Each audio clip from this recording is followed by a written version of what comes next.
Uh, Today, we're going to have a very special guest who will be giving us some very nice and strategic inputs for us to perform well in social media. It's Mr. Paul Anglin. He's from Craft Copywriting. We have spoken here in this forum before that images are key for successful posts. So you do need to have an appealing photo, a very nice emotional video to have your post successful. But also, it doesn't work if you do not put the right message attached to it. So today he's going to share his experience from Craft in terms of making your message clear, setting up on building your brand for the NOCs, which key messages you want to send on each of your posts. Are your posts helping making your athletes idols for your audiences, for your fans, and etc. So Paul and Craft, they have a huge experience into this. They have worked with big clients like HP, Apple, Microsoft, Volkswagen, etc. So we believe that this today it ends the year very well for us with our Digital Accelerator program. And yeah, without further ado, I give the floor to Paul. Thanks a lot, guys. Enjoy. Thank you, Gustavo, for the introduction. Hi, everybody. Morning. Welcome from a snowy and cold London. Hopefully you can all hear me okay. What I'll do, I will just share my screen and we can begin with the keynote and we'll get started. So as Gustavo said, the workshop today is about writing for social media. How to do that in a way that's simple, clear, and engaging. So just a few quick rules for today. Guidelines, really, rather than rules. Rules sound a little bit strict. We're hopefully going to have some fun together, so let's not say rules. If everybody stays on mute for now, that'll just kind of help us a little bit, I think. And then if you have questions, just write those into the chat for the Q&A. We're scheduled for 2 hours today, and as Gustavo said, as a Swiss company, we will try and keep everything on time for you. Sometimes things do run a little bit over, but at the end, we'll try and have some time for questions. And number 3, enjoy the session. Like I said, we're here hopefully to have a little bit of fun. And I should say right at the beginning, thank you so much to ANOC, to Gustavo, to Andres, and everyone else for inviting us along to chat to you today. Okay. So welcome. As Gustavo said, we're Craft Copywriting. So just a very quick bit about us. We generally say we do 3 things. Verbal identity, which of course includes tone of voice, which you may all well know a little bit about. We'll sort of lean into that a little bit today, but that's a sort of a separate subject, but we will touch upon that a bit today. We do brand messaging and we do training, exactly as we're doing today. So those are the 3 things that we generally say we do as an agency. These are some of the clients that we've been fortunate enough to work with over the years. Gustavo mentioned a few of those. I obviously won't go through all of those, but that's just a very quick overview of some of the work that we do. So what I wanted to do, just as a really quick kind of getting to know each other exercise, I know there are a lot of us, but what I thought we could do is share our favorite word in the chat. And what we'll do, maybe we'll just pick out a couple just to kind of get us going for the morning. So if you want to just go ahead, write in your favorite word in the chat. It can be anything. It can be serious. It can be silly. It can be in a language other than English. It can be in English. It's completely fine. And we'll pick out maybe, excuse me, we'll pick out maybe a couple just to share with the group. I can start. I'll choose the word autumnal. I just kind of like the weight of it. I like the way it sounds. It's kind of conjures images of crackling fires in a warm country pub in London somewhere. So I'll just give everyone about 30 seconds or so just to sort of have a think about a favorite word. Victory, I've got there from Gustavo. Pineapple, love, that's a good one. I like that. So generally what we tend to find when we ask people for their favorite words, stronger, that's a great one. Kind, yeah, that's a brilliant one. Very important. What we tend to find is you get 2 types of words. One, a word that people choose for the way it sounds, like with autumnal. I just I like the sound of it, I like the weight of it. And some it's more the actual kind of idea behind the word, like kind, like free, stronger.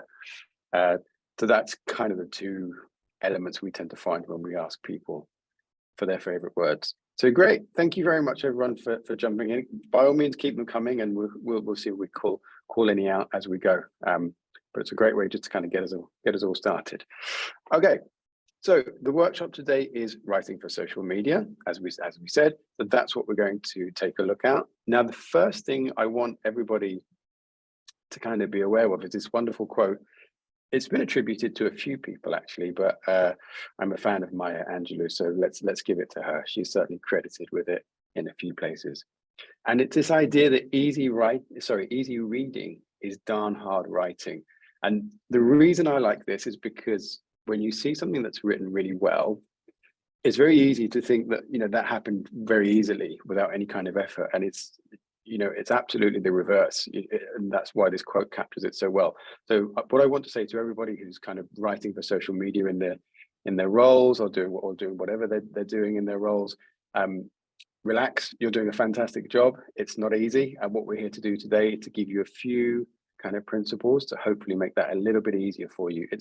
And I say principles instead of rules, simply because what a principle does is it guides you in a way that's flexible and kind of understanding, rather than a rule that says you must do it this way.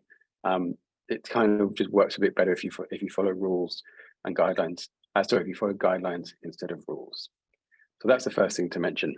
Now we're going to look generally at 4 things today. First is write more naturally. The second is about structure. The third is about considering your audience. And the fourth is, of course, looking at social media. Now, the reason I put all those things before social media, that might seem a little strange, that this workshop is about writing for social media, and actually the social media part is at the end. The reason for that is because there's an awful lot of work that has to happen before you write things on social media. And social media, remember, it's just a medium. It sounds really obvious, but it's just a medium. And so you have to be really grounded in the basics of just constructing good sentences, of understanding your audience, all these kinds of things before you can write well for social media. So that's why we structure things in this way.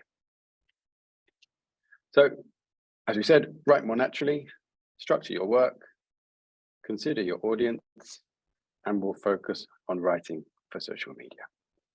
So let's jump in and take a look at write more naturally. What we'll do at the end of each section, we'll have a short exercise, which will just kind of help you understand and practice some of the things that we've been talking about. So the first thing I want to mention with write more naturally is this idea of be active. Now, what do we mean by that? What we mean very simply is to use the active voice versus the passive voice. Now, before I jump into this, don't panic, everybody. We're not going to go into sort of big school lessons about grammar and sort of pontificate on punctuation or anything like that.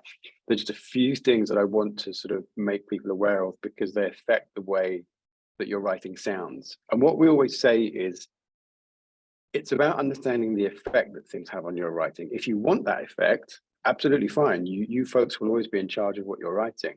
It's just a case of understanding the effect on certain things. And if you don't want that effect and you've done it by mistake, that's what we want to help you avoid. If you do decide you want that effect, go ahead. That's completely your decision. So what we mean by the active voice versus the passive voice is this sentence here: new members can be enrolled at any time. Now, is that in active voice or is that in passive voice? That is in passive voice. This would be it rewritten in active voice. We can enroll new members at any time. So that's the kind of difference between the two. Now, if you can, this is a fun slide, I always like this one. If you can add the phrase "by zombies" to the end of what you've written, to the end of a sentence, it means it's in passive voice. So let's have a look at how that would look. So new members can be enrolled at any time by zombies. So that has a sentence. It works structurally, grammatically, it works. So that means you're in passive voice and you should at least consider revising it. You might want to be in passive voice, and we're going to look at that in a moment. But that's a little trick you can use to check you're in passive voice, because sometimes all this grammatical terms can get a little bit heavy. So this is just a really simple way of checking passive voice. So if you look at this, we can enroll new members at any time by zombies. It doesn't work, right? It doesn't make sense. So that means you're not in passive voice, you're in active voice. So that's kind of the difference between the two. Now, as I just mentioned, you might want to be in passive voice. So let's look at this, for example.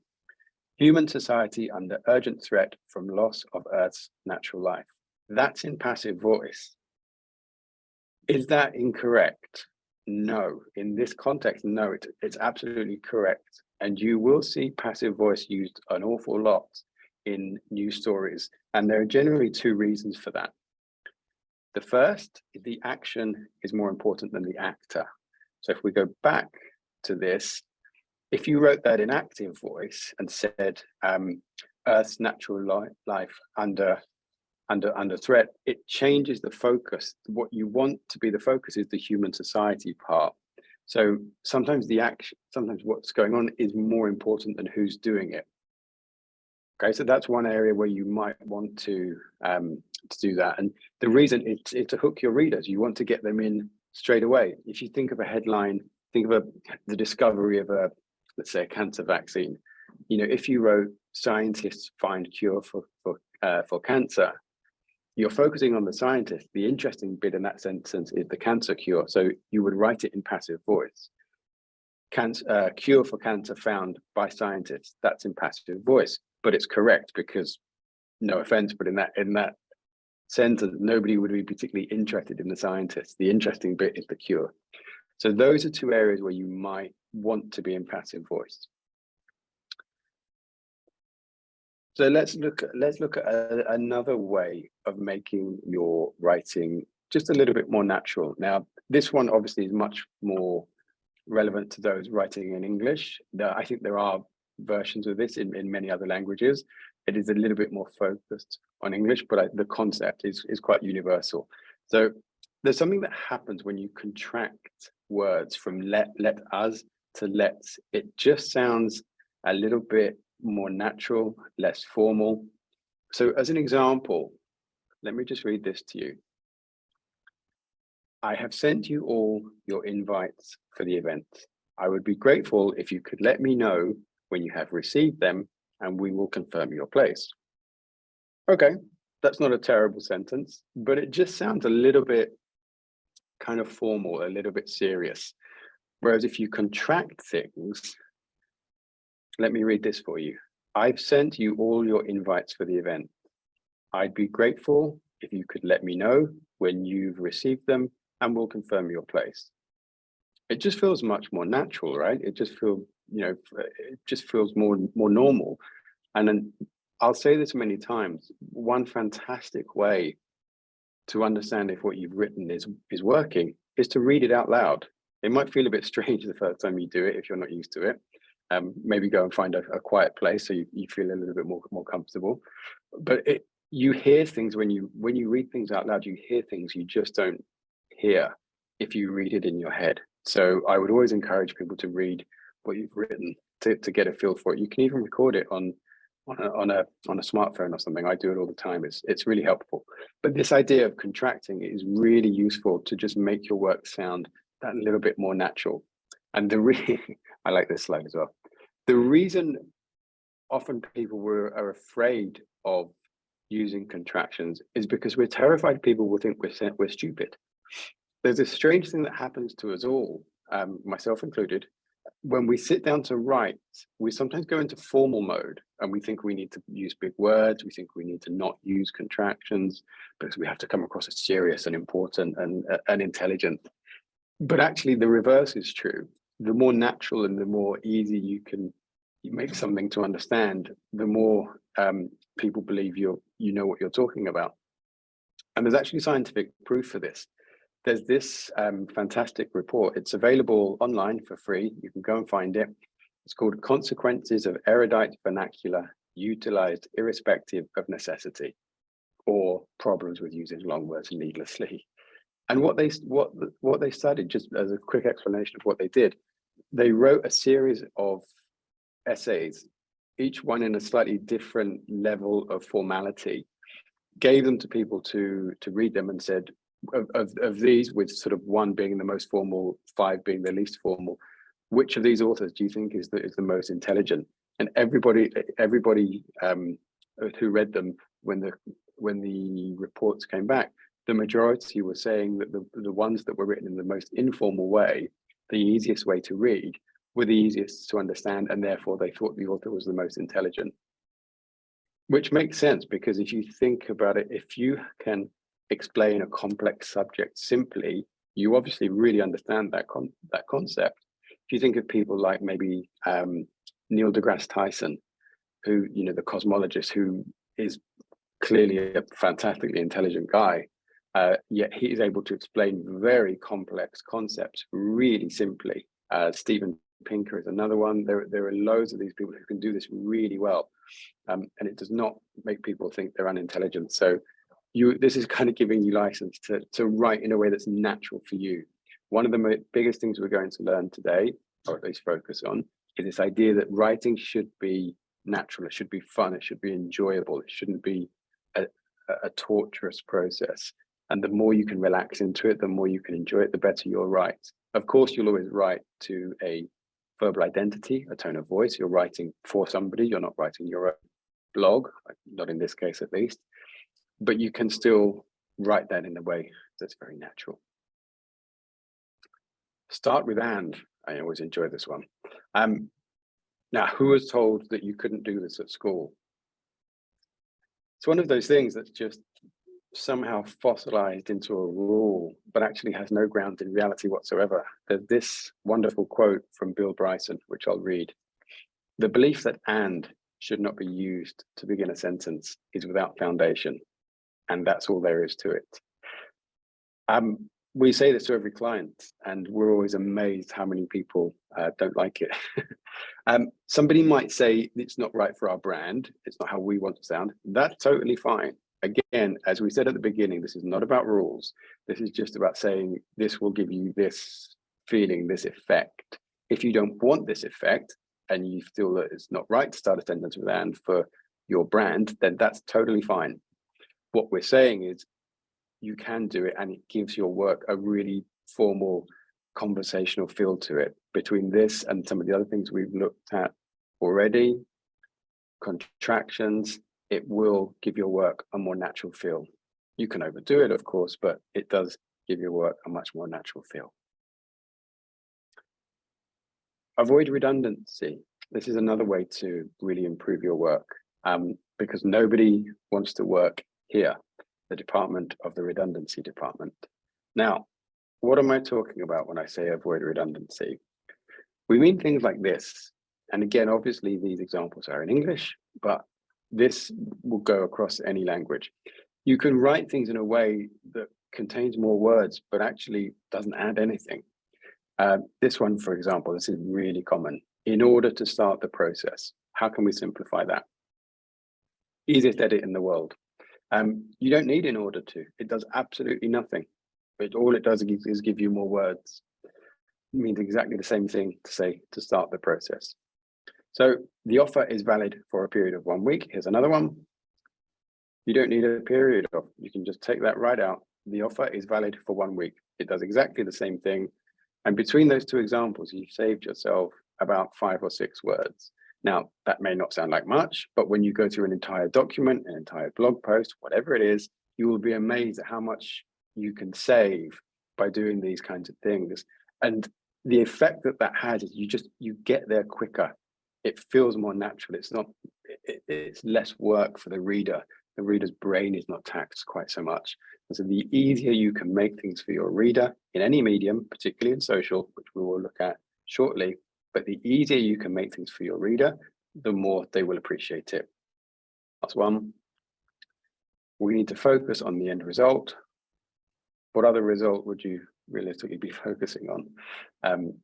You can take so many of these out of your work, and it will really help you out. Now, a lot of this will come through drafting. We'll look at that in a little bit. It's okay if you write them, don't worry, I do it all the time. You can write them, and then when you go back to it, you take them out. It's fine. That's the beauty of writing. You're not conducting surgery or a symphony or anything. If you get it wrong, then you can always go back and fix it. It's completely fine. Be concrete. This is another really important one. What do we mean by be concrete? Here's a really good example of a road sign I saw in London not too long ago. Pedestrian casualty reduction signal timings experiment. I will give anyone £50 right now if they can explain to me exactly what's going on here. It's just a bunch of nouns. It doesn't mean anything. I imagine it was probably written by, I don't know, an engineer or something. And what they were actually doing was changing the timing on the traffic lights.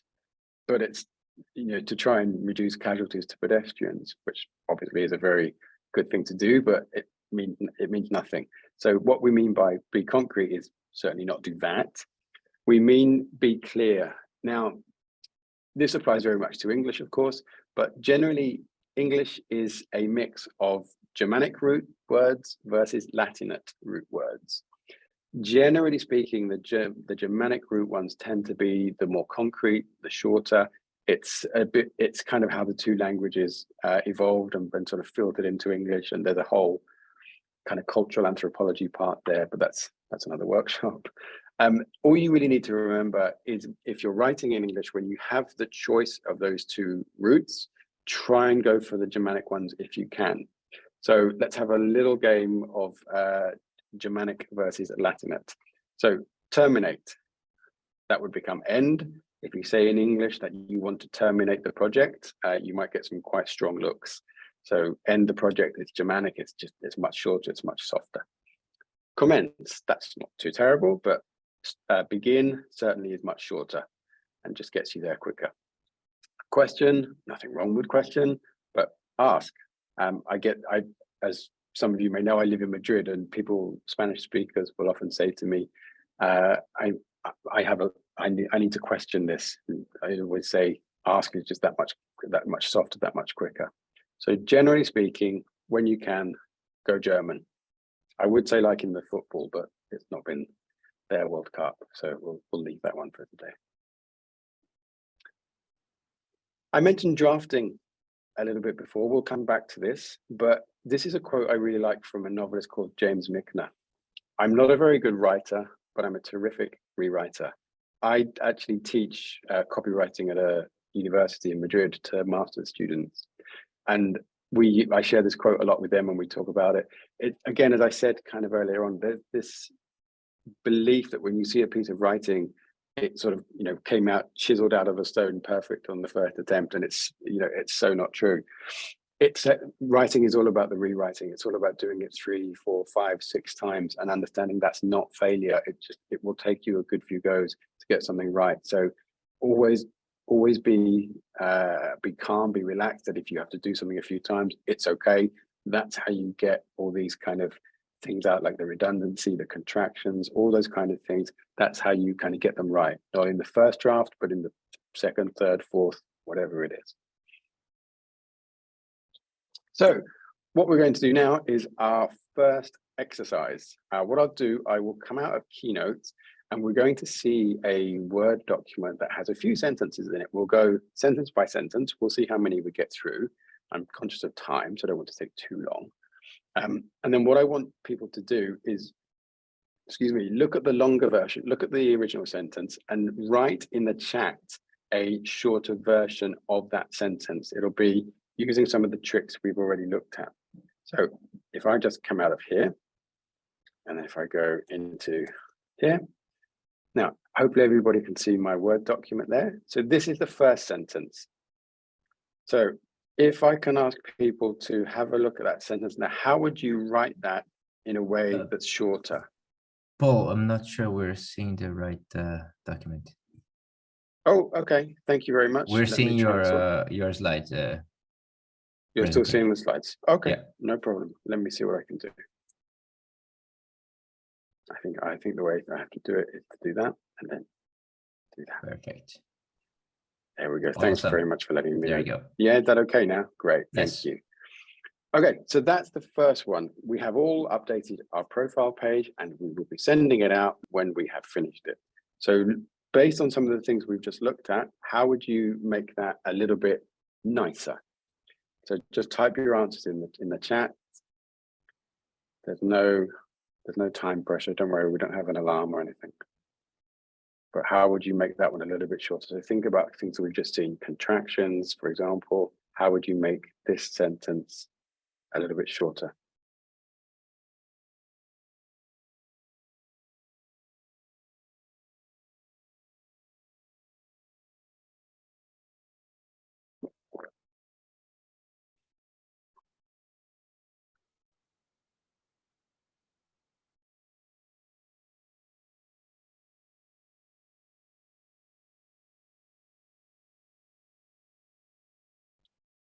Is everyone okay? Is everyone typing away furiously to get this into the chat box? Or if you like, I can edit it on the screen. Just let me know which process you would prefer. I know there are quite a lot of us, so let me know. Okay, we've got a new message here. Let's put down. Updated profile page will be sent once done. Yeah, that definitely would be shorter. Yep. Be a little bit aware with that one. You are in passive voice with that one, but that's okay. If that's what you want, that's okay. Just because you could add by zombies, that will be sent once done by zombies, but that's okay if that's what you want, no problem. Let's take a look. We'll send updated profile page when we finish it. Yep, great. Stay tuned for new changes to our profile page. Great, that's a good one. We will be sending, yeah. So what I would do, and there's no right or wrong answers with these. It's different options. What I would do with this one is just very quickly turn we have into we. We've all updated our profile page, and I'd probably just do this. We'll send it out when we finished it. That's it. And I think most of you got there. Great. Let's try a second one. We might jump on after the second one, just I'm a little bit conscious of time for you. Customers have the ability to check email on a range of Apple devices. So again, type into the chat how you would make this sentence a little bit nicer. I'll give you a bit of a hint on this one. Think about the redundancy part that we just looked at. What in that sentence is saying something in a way that is just a bit long and could be made much simpler? I'll give everyone a little bit of time and then I'll jump back in.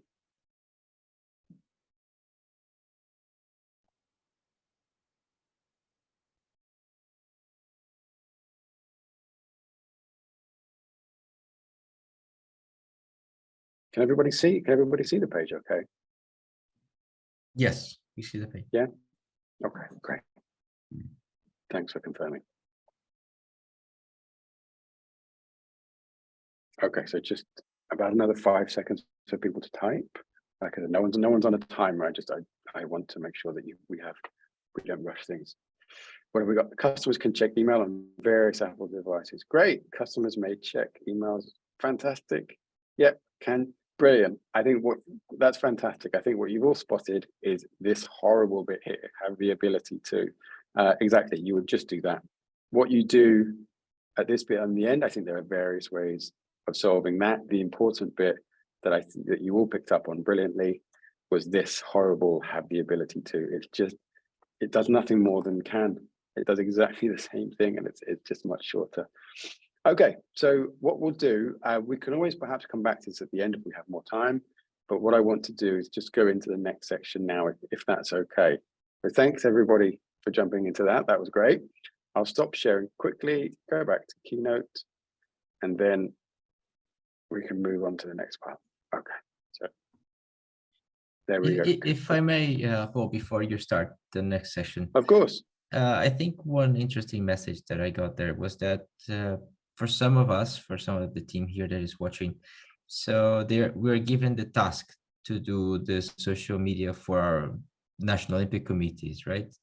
So yep. I think one message that you're saying is that it is okay for us to write more naturally and run away from the formality a little bit, even though 100%. We're speaking on behalf of the organization. Yeah, it's a fantastic question. Thank you, Gustavo. Yeah, you will have, in everything you write, you will have a verbal identity for your association. And what I mean by verbal identity is a sort of fairly big thing. It contains tone of voice, which I imagine you're all relatively familiar with. Tone of voice is just a set of guidelines that guide how a brand, or in this case, an Olympic association, will talk. So if you think about Apple, Apple talks in a very particular tone of voice. It's very clean, it's very simple, it's very premium. That's their tone of voice. If you think about a brand like maybe Diesel, if anybody knows that brand, they will talk very differently. And it's kind of tied to their brand values. So those are the things that kind of guide tone of voice. Now, as long as you stick within your tone of voice, you can have a bit of flexibility with it. You can, Apple will never start writing like Diesel because it's just not how Apple wants to sound.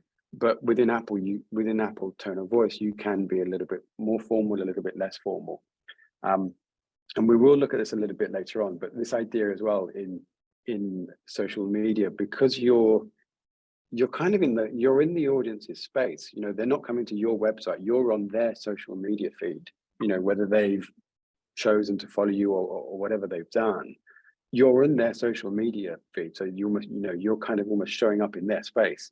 So you need to kind of speak on their terms. So there is this desire sometimes to speak in a way that's a little bit more kind of informal in social media. And so when clients, customers, whoever, when your audience basically read something that you've written on social media and it feels very formal, it just kind of jars a little bit with them. So I guess the short answer to that question is yes, you can, and I believe absolutely should be more informal and more conversational anyway, as long as that doesn't break your tone of voice. There are brands, there's a English bank called Coutts & Co, which actually is the bank to the royal family, among many other people. They, of course, will not have a conversational tone of voice. That's not what they want. Even if they're on social media, they will never talk that way.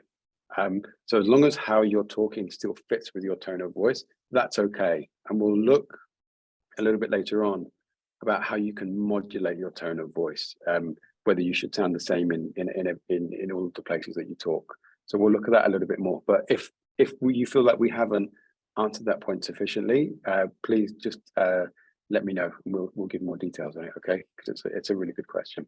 Oh, that's great. Thank you. No problems. Okay, so let's look at a little bit about structure. For this section, we're going to focus on how to structure your work. Now, of course, everybody is a professional. Everybody knows what they're doing, but just understanding how structure can help your work is a really big deal. So one of the most important things is understanding your focus. Okay, now here's a really quick little exercise to understand what I mean by this. So this is an announcement that that's going to be made. The audience is the students at a high school. So that's the audience. You're talking directly to the students, not the parents, not anybody else. You're talking to the students. So let me read this briefly for you. Kenneth L. Peters, the principal of Beverly Hills High School, announced today that the entire high school faculty will travel to Sacramento next Thursday for a colloquium in new teaching methods. Apologies. Among the speakers will be anthropologist Margaret Mead, college president Dr. Robert Maynard Hutchins, and California Governor Edmund Pat Brown. That's quite a long announcement. So what is the message there? What is the kind of, if you were a journalist, you would say the lead. What is the lead for this story? Bearing in mind you're talking to high school students. Now, you can type our answers in the chat if you want to. It's not necessary, but I will just give everyone just a few seconds just to think, because it's a useful exercise to go through. Even if you don't type anything, it's just a useful thing to kind of process that. What is the lead in this story if you are a high school student? And this is the really important part, that it's the high school students. So have your final thoughts, because I'm about to go to the next slide and reveal what is the lead. There's no school on Thursday. That's it. It's all the stuff about all those people, about where they're going, what they're doing. If you're a high school student, all of that is irrelevant. All you want to know is, yippee, there's no school on Thursday. That's it. And so this exercise of understanding what your audience cares about, we'll come back to this a few times as well, understanding what your audience wants, what they care about, where it hurts for them is another sort of way of framing that. That's so important, because if you don't know that before you start writing, everything else is lost, because you're just giving people information that they don't need. As we saw in that first example, none of the high school students cared about who was going on that trip. They just care that there's no school. Okay. Keep themes together. This is another really important point with structure. Having things just follow a logical flow with clearly delineated sections and themes is really, really important and really makes a difference to your work. So I'm going to show you something that does this very badly. Now, this is taken from a government website about Brexit. So for many reasons, this makes me cry, but let's skip over that for the time being. You have to bear in mind that the registration certificates, the green certificates, and ID cards of family members of the EU citizen obtained before the end of the transition period will subsequently serve to accredit their legal residence in Spain and benefit from the provisions of the withdrawal agreement. Cool, everybody understand that? No, it's horrible. Things are all over the place. It's way too long. So we did a quick sort of rewrite of this. We couldn't change Brexit, unfortunately, but we did a quick rewrite of this, and we just put things in different categories. We have tweaked it a tiny bit, but we just kept things together. So family members of the EU citizen can use the green registration certificates and ID cards to accredit their legal residence in Spain, full stop. Get these before the end of the transition period, full stop. They'll also benefit from the provisions of the withdrawal agreement. So breaking it into sections like that, things that belong together, just helps people. You may all know this, but that your working memory is actually quite small for everybody. And so the more your brain has to work to hold a part of a sentence in suspension to get to the end and then go back and think, okay, hold on a minute, what did this connect to? It's just more work. And as we said earlier, the more you make your reader work, the quicker you will lose them. So breaking things down like this, having clear themes, makes things so much easier, and your reader will thank you. It will just be much easier. So let's take a look at another part that's very, very closely linked to that. This idea of a new thought, a new sentence. And again, I know we're talking about English here, and I know many people are writing in other languages or translating into other languages. These concepts obviously will go across all languages. Now, here's a sentence. It's not terrible. We need to meet at the venue at 11 a.m. and can someone bring the coffee, please? Can someone bring the coffee? Lots of sugar in mine, please. Now, not terrible, but there are three thoughts in there. And there's this strange little question mark just kind of hanging around at the end there, not really sure what it's doing. So how would we rewrite that based on the idea of new thought, new sentence? We need to meet at the venue at 11 a.m, full stop. Can someone bring the coffee? Full stop. Question mark. And the question mark is now where it should be. Lots of sugar in mine, please. So we've split that into three things. Now, it changes it kind of completely. It just is much easier to read. Again, we talked about kind of the mental load that you're asking from your readers. Putting a full stop in, it acts kind of like a save button.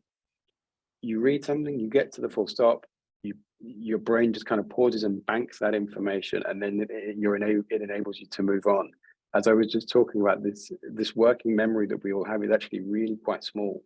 And so if you have to that's why if you read a very long sentence without a full stop, you often have to go back and read it again because you're not sure what it was saying. When you put full stops in, when you make sentences short, it just enables readers to bank that information and then move on to the next bit. This is not a conscious thing, or very barely a conscious thing, but this is the way that we all read. And so the more you can help your reader out, the more they'll stay with you, the more they'll kind of listen to what you're saying. If you make it hard work for them, readers, especially on social media, are kind of ruthless. They won't stay with you because you've made it hard work for them. They'll go somewhere else. So a really important thing with structure is just kind of getting all the pieces in the right order. So if you think about how, if anyone does jigsaw puzzles, or if anyone's done a jigsaw puzzle, if you think about that, people will have all sorts of strategies for how they do their jigsaw. I personally do the outside bits first. But getting things in the right order, getting things in a certain structure, and not just jumping in and kind of just starting and kind of doing it freestyle is really important. Now, how does that work in writing? Again, I know everybody knows how to write. I know you're all working professionals, but I just want to spend a tiny bit of time on this because it really helps. And often we don't do this, and it can really help you. So let's say you're writing something about an upcoming event. You might rather than just jumping straight in, if you spend literally maybe no more than 5 minutes doing this, it really helps you out. Now, I don't know about anybody else, but my brain just doesn't work on the structural and the creative level at the same time. I do have to do things separately. I order things first. I write it in a way where I've got all the basic information in. I know that I'm saying the right things. Then I will go back and kind of make it nice and make it work.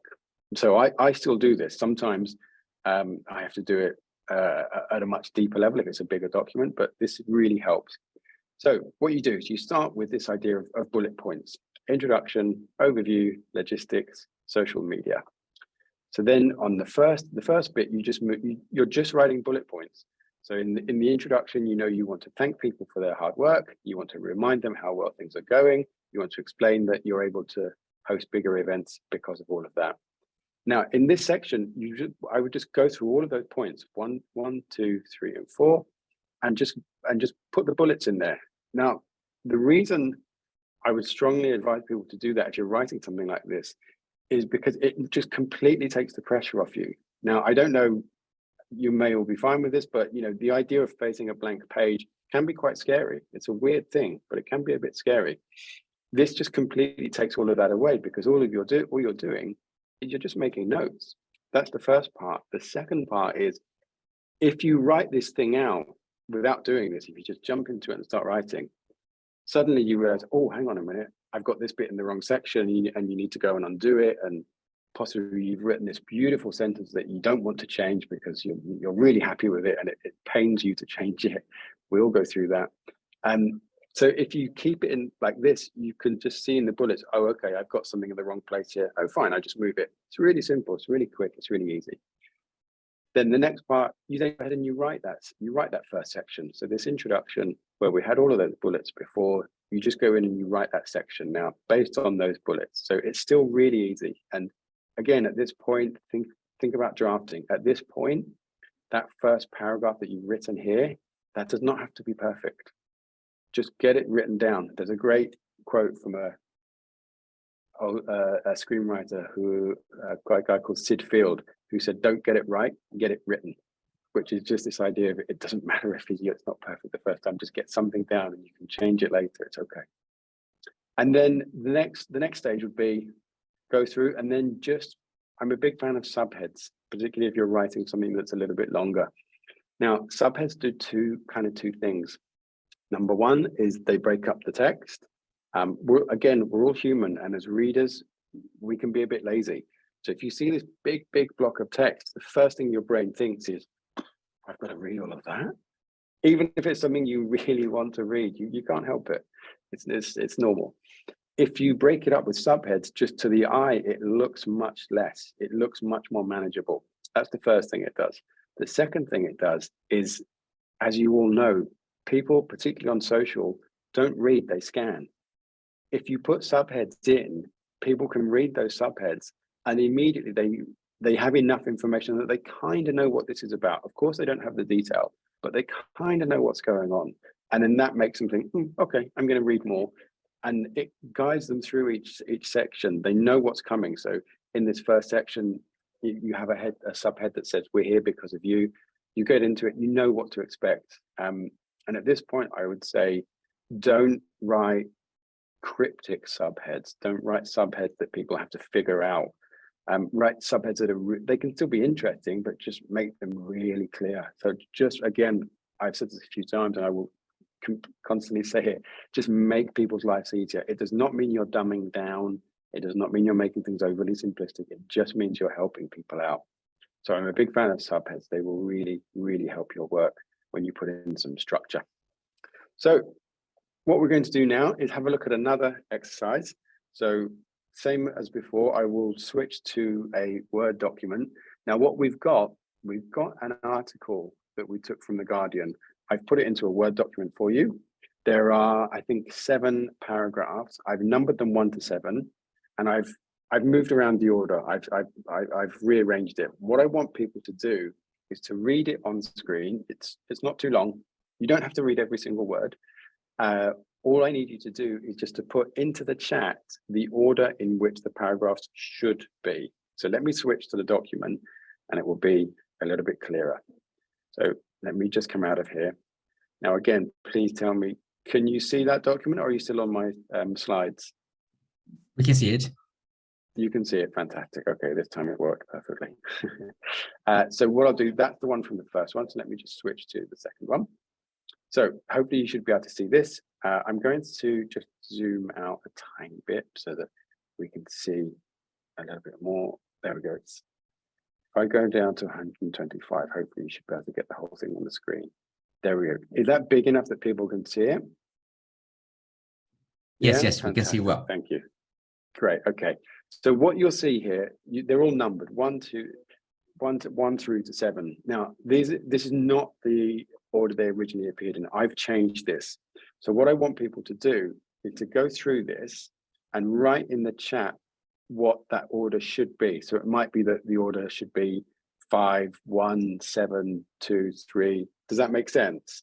So you don't need to write the words, you just need to write the numbers of what it should be. And they're not really right or wrong answers. Obviously, there's an order that I took it from, but there are different ways you can write things. So please don't anybody think you're going to get it wrong. There really is, in everything we're looking at today, there really is no right or wrong. So take a look. I'll go quiet just for a minute, just so that you've got a bit of time to think, to read, and then just start putting into the chat the order you think those should be, and then we'll take a look at how it originally was. Okay.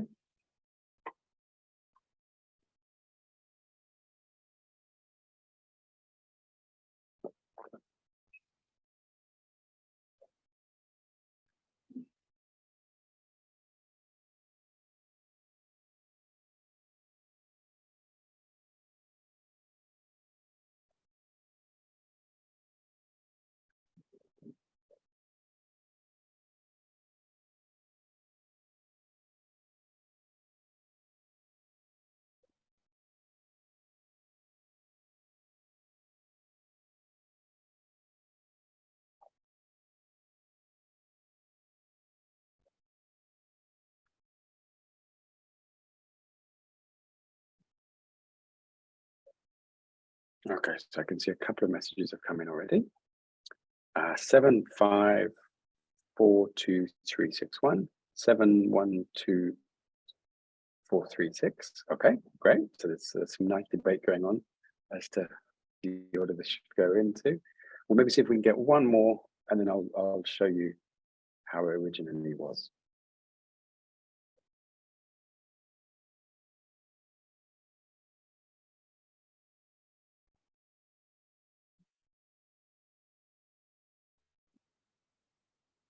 Seven, 5, 1, 4, 3, 6, 2. Okay, fantastic. Thank you very much, everyone, for having a go at that. Let's show you how it was. So it started with New Zealand to fully reopen borders. So that's 7. So I think pretty much everybody got that. That's the headline. Then there's a subhead, which is number 2. So it goes 7, 7, 2, and then New Zealand will fully reopen to the world.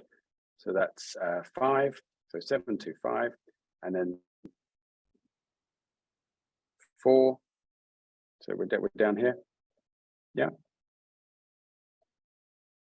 So I'll put in here. Let me put in here what the order actually was. So it's 7,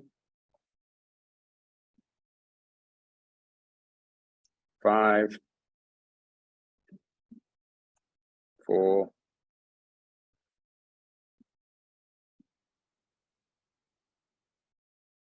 1,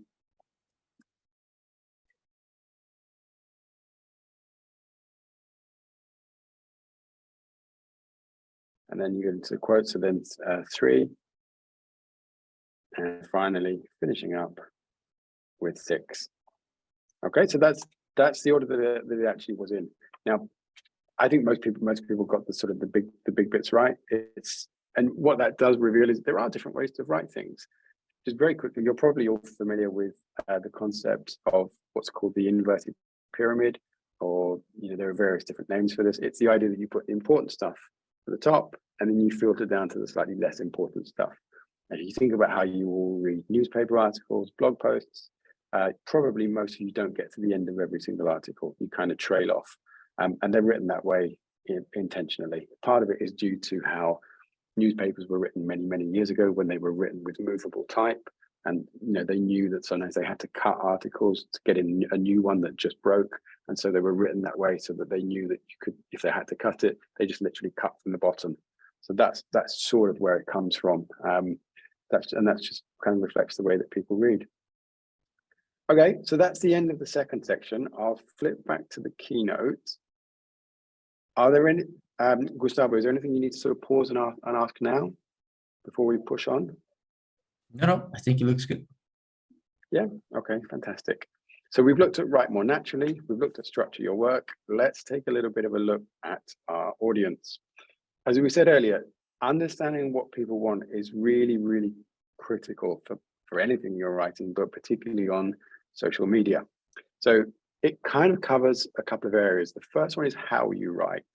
Now, we were talking about a little bit about tone of voice. We were talking about, should you write formally, kind of words you should use. This can be a much bigger subject, of course, but just to give you a little bit of an insight into this, there's this wonderful quote from a book called Beyond the Mountains of Madness, which is by a much loved Gothic horror writer called H.P. Lovecraft. Let me have a go at reading this for you. It's not the easiest. Okay. The leathery, underdeteriorative, and almost indestructible quality was an inherent attribute of the thing's form of organization, and pertained to some Paleogean cycle of invertebrate evolution, utterly beyond our powers of speculation. That's a lovely, catchy little quote. Now, H.P. Lovecraft was a very successful Gothic horror writer. His fans are enormous fans of the way he wrote. But this is a great example of tone of voice, as I was talking about, being perfect for one brand, one person, not so much for another. Now, if any kind of brand was to try and write like this, it probably wouldn't be that much of a success unless somehow their brand was built on being very kind of what I would call purple prose, very ornate. Now, this is what I mean when I say how you write. The words you choose, as we saw earlier, the Germanic versus Latinate roots, the sounding formal, how you write is all of this kind of stuff, the words you put down. And you have to think about your audience. People are on social media. They're often using social media in what's kind of called micro moments. They're standing in a queue to pay for their coffee. You don't have them for very long. So if you write something like this, you're probably going to lose them quite quickly, unless they are coming to you for that. That's the really important part. If they are coming to you for this kind of language, go ahead, no problem.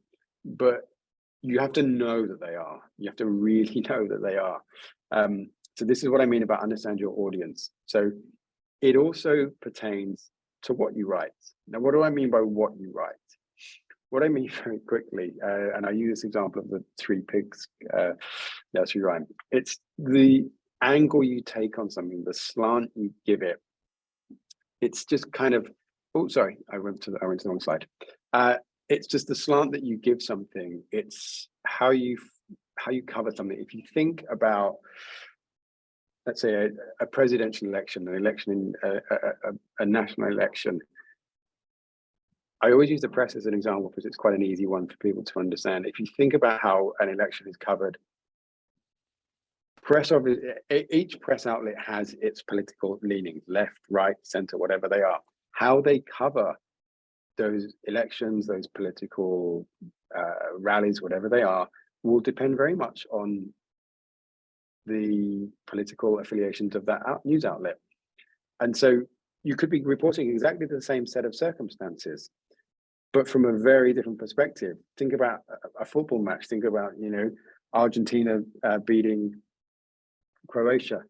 that will be covered very differently in Argentina than how it will be covered in Croatia. It's, you know, it's quite a flippant example, of course, but, you know, it will be covered very differently, but it's the same set of facts. But if you're writing that match report for an Argentinian audience, you're not going to focus on the heroics of the Croatian team. You're just not. It's not what people, your audience don't care about that. You're going to talk about how fantastic Messi and Alvarez were. So be aware of your audience, who they are, where they are. And I don't mean specifically geographically. What I mean is why they're coming to you, where they are mentally, what they're looking for, what they want to get from you. When you understand that, you can tweak your approach. And we're going to look at this in a little bit about getting the important bit up front. You can only do that when you know what the important bit is for your audience. So that's a really important one. Okay, so this idea of angle, of slanting things to fit what people want. Okay, where is your audience? As we were just talking about, it's this idea of kind of what do they want from you? What do they want to get? Who are they? You know, this could cover many things. Again, audience is such a big subject that I can't, you know, we don't have time to really dive into it today, but you will probably have a pretty clear idea of who your audience is, who your ideal kind of reader is. So really understand who they are, what they want from you, and how can we help? You know, how can you help them? How can you give them what they want? Is it information? Is it entertainment? Is it something else? What is it they are coming to you for? Not just from a factual perspective, but from a practical perspective. If they're coming to you to find out event times, and you give them this long, beautiful essay about how wonderful sport is in the modern age, they might leave feeling a bit frustrated. So think about why they're on that particular page or why they're reading that particular thing. This is a really useful shorthand. It's very common in advertising. It's this idea of know, feel, do. What do we mean by that? Very simply, what do you want your audience to know? What's the information you want to give them? How do you want them to feel? Do you want them to feel elated? Do you want that has something bad happened and you need to reassure them? And then what do you want them to do? We're going to look at call to actions in a little bit when we get to the social section. But if you do need people to do something and they read your posts, whatever it is, and they come away from it thinking, I don't know what to do, or it's not clear what to do, or it's not clear how they do that thing, you know, how they get to this membership page or whatever it is, they're going to be a bit frustrated. So know, feel, do is quite a good shorthand. Obviously, you have to go into more detail, but this will kind of give you quite a good structure to at least get started with. Okay, so that was our section on consider your audience. We're now going to have a bit of a look at writing for social. So I'm going to pause there just for a second. Gustavo, is there anything you want to sort of spend a little bit more time on? Just looking at the time, how are we doing? We've got an hour left, so we should be good for time. No, but I think it's good. And this last discussion on understanding who you're talking to, I think this is key. I think for National Olympic Committees, understanding different platforms, who are the people that are following them, and if we want to reach out to younger generations and promote sports and etc., we must be able to tune our messages accordingly to reach them, right? And attract them. No, absolutely. Absolutely. And we have got, sorry, I skipped over this, but we do have a quick exercise to get people thinking a little bit about audience. So I will switch my screen a second. Can everybody see that okay? Yeah. Now, this is perhaps a bit of a strange one, but what I want people to do, we can have a bit of fun with this one. Think about the story. Does everybody know the story of the Three Little Pigs? It's obviously predominantly a sort of a UK story, perhaps, but if everybody knows that a wolf tries to blow down the houses of three little pigs, the pigs manage to defend themselves and capture the wolf. That's the very short version of that story. So what I want people to do, and have fun with this, I want you to write this directly into the chat. No wrong answers, as I said before, you know, with what we're doing, there are no wrong answers. You can definitely have some fun with this. But how would you rewrite the Three Little Pig story. Imagine you're writing a headline. You're only writing a headline. So I don't know, 7 to 10 words. Doesn't have to be that strict, but that's just a bit of a guide. What would you write if you were writing that story, a headline for that story for the Wolf Protection Society? How would that change the angle of your headline? A homeowners defense league, so people who promote the values of protecting their houses from intruders. And third, Pigs United Against Wolves community. Now, you don't have to write all three. You can choose which. If you want to write all three, go ahead. You can choose whichever one you write, but see if you can write a headline that rewrites, that sort of changes the angle of that story, and pop it in the chat. All right, I'll go quiet for a bit just to give everybody a bit of thinking time. But again, please don't overthink this. Have fun with this. What I want you to do is just understand the shift in angle that you're rewriting it for. A headline for Wolf Protection Society, a Homeowners Defense League, and Pigs United Against Wolves. All right, so I'll go quiet for a little bit.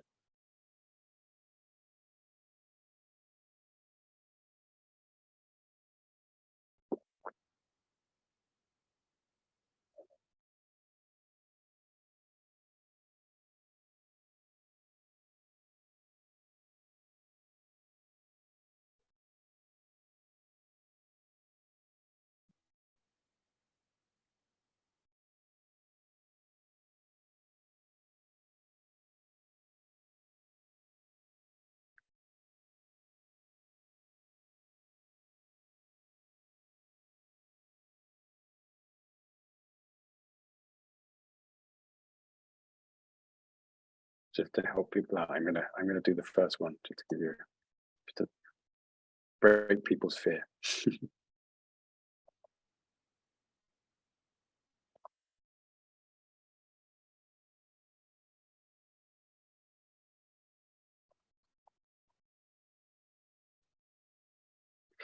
there you go. There's my take on the first one.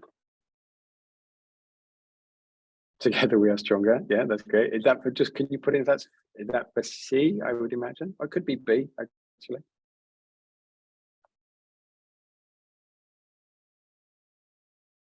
It was for C. Okay, great. Yeah, that works. Yeah, together we are stronger. Nice. Yeah. What else? I'll just give everyone a little bit more time just to see if we can get a couple more in there. Now, this may feel like a slightly strange exercise, but I think doing it with this sort of thing just allows you to be a bit freer, that you're not, you're not working. You're using the same muscles, you're learning the same thing, but doing it in a way that's slightly easier. Do we have any more?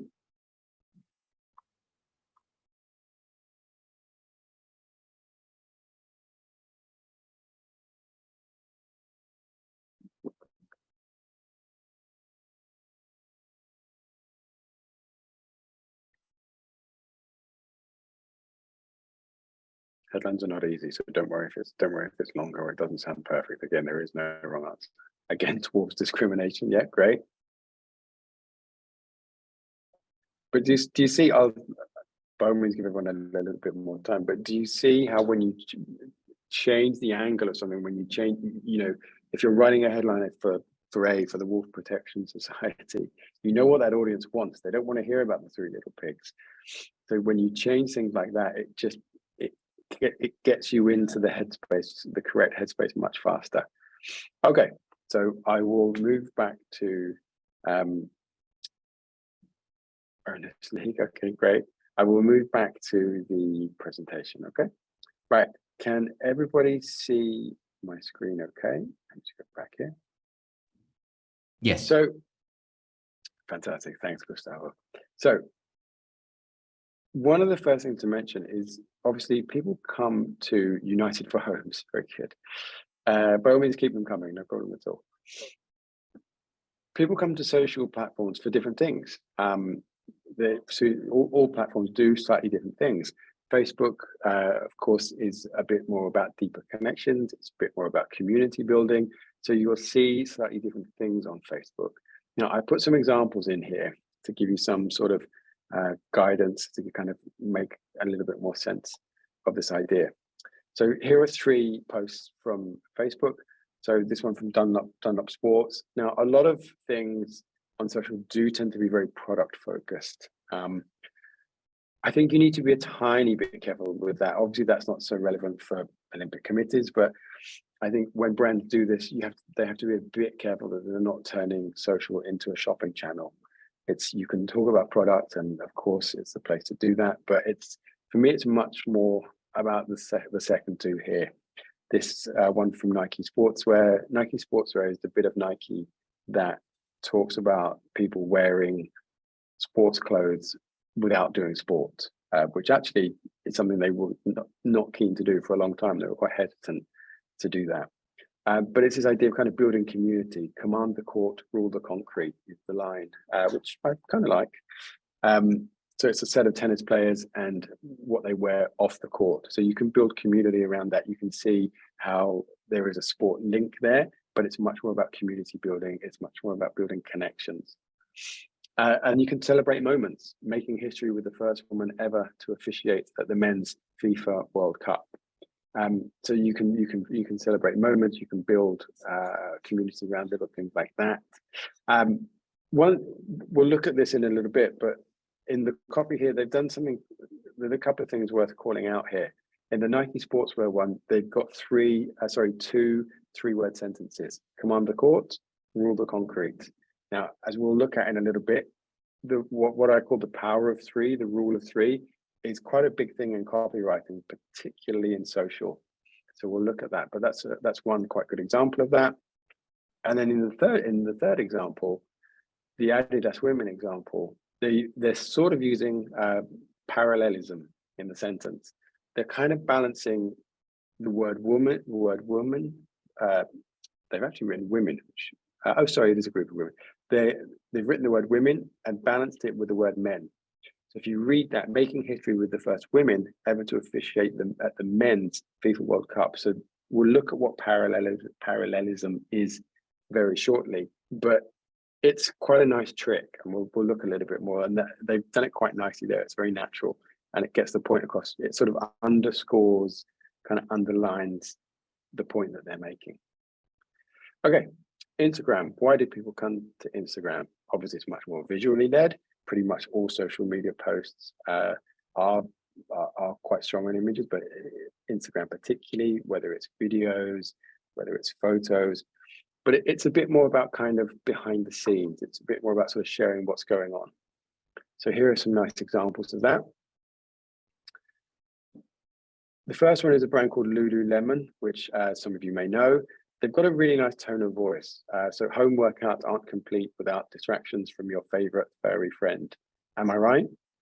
Now, obviously, am I right is not a word. They've written it like that, but it really works with their tone of voice. They're very fun. They're not kind of, super serious. They're not Nike. They're not Adidas. But they do take workouts very seriously. But they are a bit more approachable. They are, I think, they only make clothes for women, and their tone of voice is quite approachable. It's quite fun. It's quite playful. And if you look across here at the Under Armour example, plus size fit queen 4.0 said it's time to level up.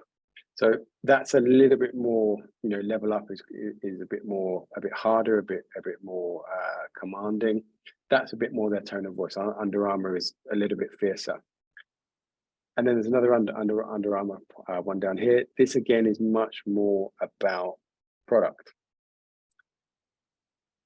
But what they're focusing on, this kind of plays into tone of voice, in this idea of now made with a front zip. Why? So you can push through feeling secure and confident. So this idea of features versus benefits is really important I don't want to stray too much into kind of copywriting bits and bobs here, but this idea of telling people why something matters to them is really important. And even if you're writing posts about events, about whatever it is, telling people that there's an event and something's happening is one thing. Telling them that it's a fantastic event where they're going to feel connected to other people and bringing the benefits out for them, that's really important, because you kind of tell them kind of why they should care, why it's interesting. And we'll get into call to actions very shortly, but if you look at the end of this post, tap to shop our latest innovation. So it tells you where to go and what you're going to get from that, which is a big part of making social personalized and clear. So Twitter, what's Twitter for? Obviously, it's much more text-based. It does have images, but it's traditionally much more text-based. It's kind of about what's going on right now, what's happening right now in the moment. That's generally the big difference for Twitter. So there are a couple of nice things here. Lululemon, like this, if you did something this week that you couldn't have done a month ago. So this idea of kind of progression. And again, talking about call to actions, this is pure call to action. It's kind of not doing anything else. It's just saying to people, do this. Another thing that we see quite a lot now on Twitter is this idea of kind of stories. Croatia had a dream debut in '98, but this is much more than just a story about a talented football team. So it's giving a bit of space to tell that story. And down here, this will link to the fuller story. Watch Croatia defining a nation on FIFA Plus. And then over here is a bit more, something that's a little bit more product focused from Reebok. So again, giving the product information, telling people when it's available, and linking to the video. So you will see, and I think this has been going on for a few years now, the blurring of the lines. Although people do come to social media platforms for slightly different reasons. We're not particularly talking about TikTok today, but people go to TikTok expecting a certain type of content. They go to Twitter expecting a certain type of content, but those lines are becoming a bit blurry. Whereas Instagram was much more about imagery. Imagery and video is now much more used on all of the others as well. So those lines are getting a bit blurry, but they do still have relevance, I think.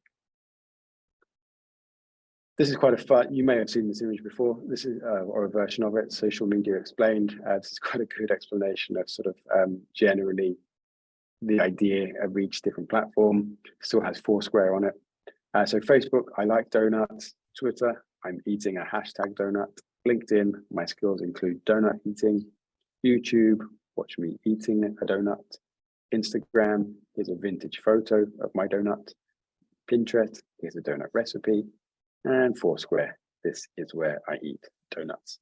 So this idea of platforms doing different things is still relevant. Like I say, the lines are blurring a bit, but it is still very much relevant. And the reason that's important for us is when you're writing for those audiences, knowing what they're coming to you for.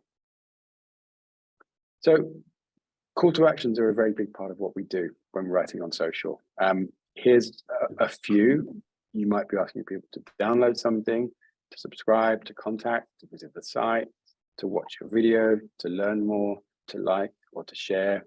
So understanding what you want people to do at the end of the thing that you're sharing with them is really important. It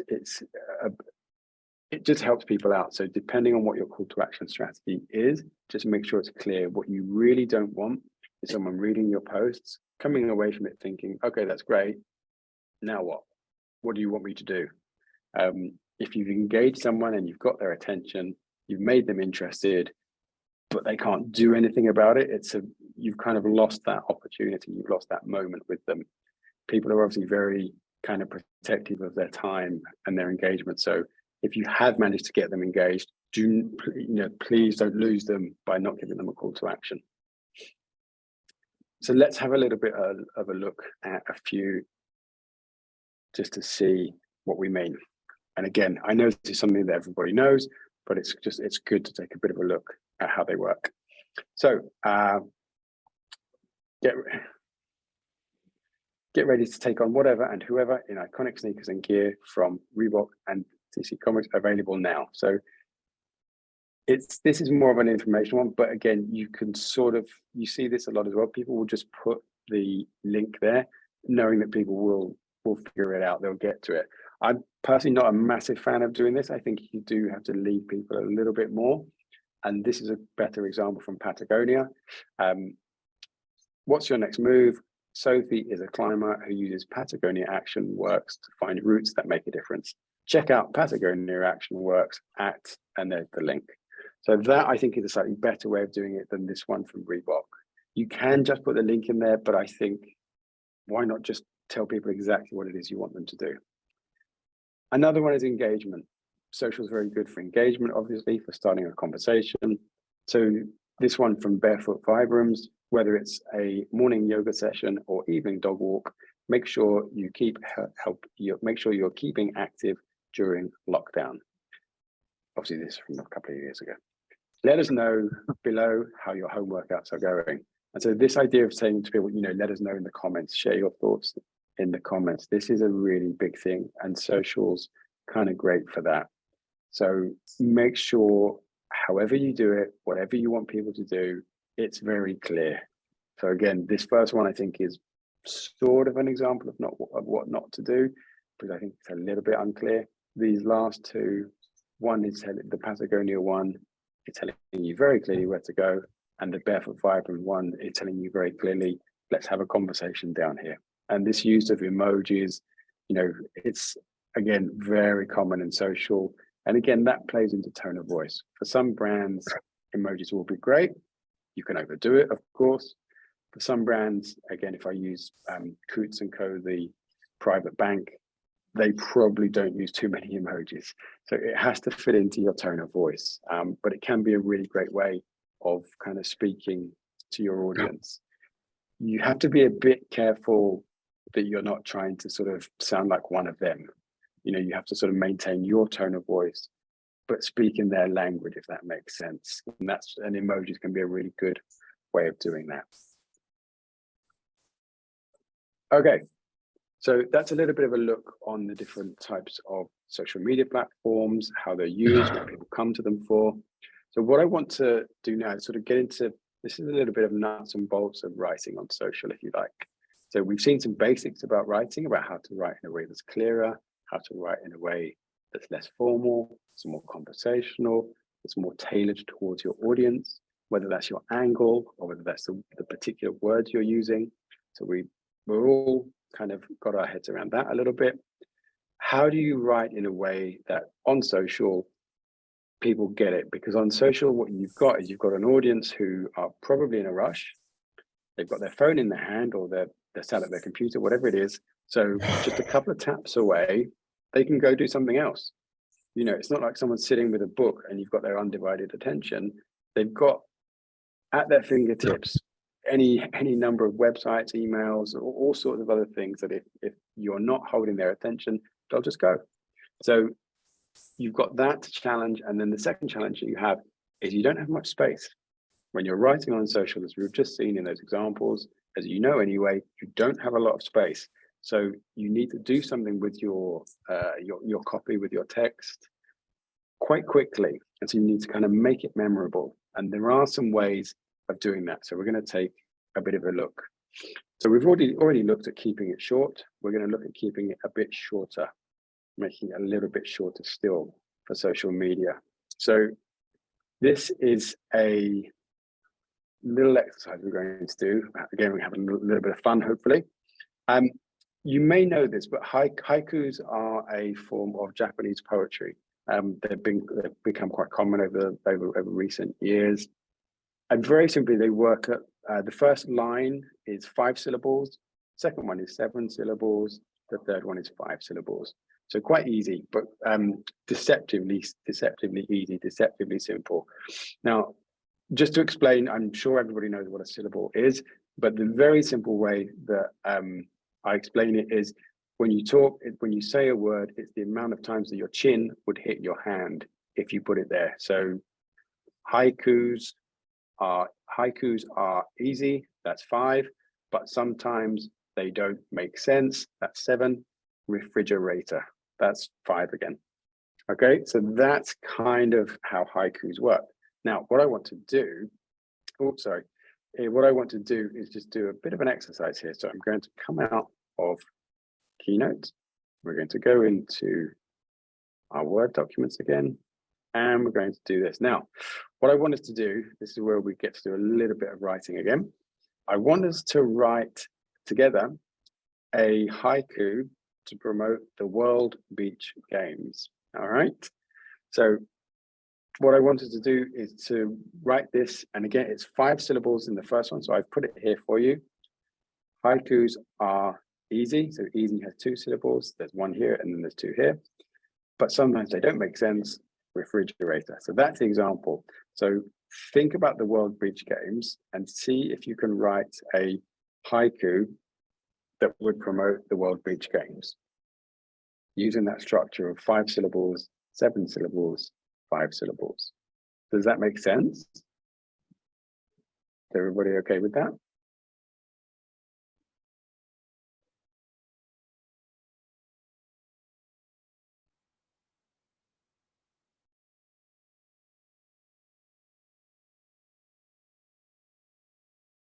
So maybe if we go for the first line. So if you just write into the chat, what would be your first line of 5 syllables to promote the World Beach Games?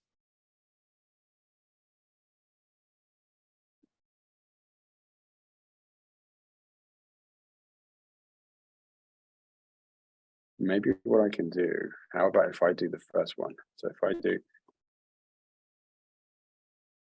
let's, that's 1 syllable. All, that's 2. It. This is a bit of a simple one because it's all just single syllable words. So let's all hit the beach. That's 5 syllables. All right. What about the second line of 7 syllables? Who wants to have a go at that for me? Just pop in the chat what you think the second one could be. Oh, we've got one here. Sand, surf, and competition. Let's have a look. So how many syllables is that? Sand, that's 1. Surf, that's 2.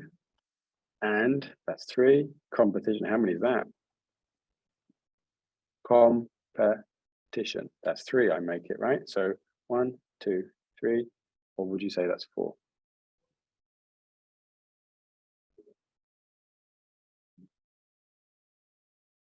World Beach Games Bali.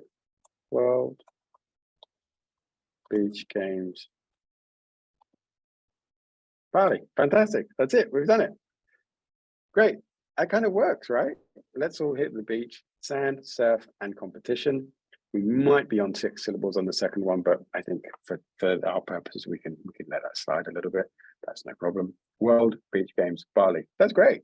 It's the idea of this exercise is to get you to sort of have a go at something that, you know, you're taking something quite big and reducing it down into something quite small.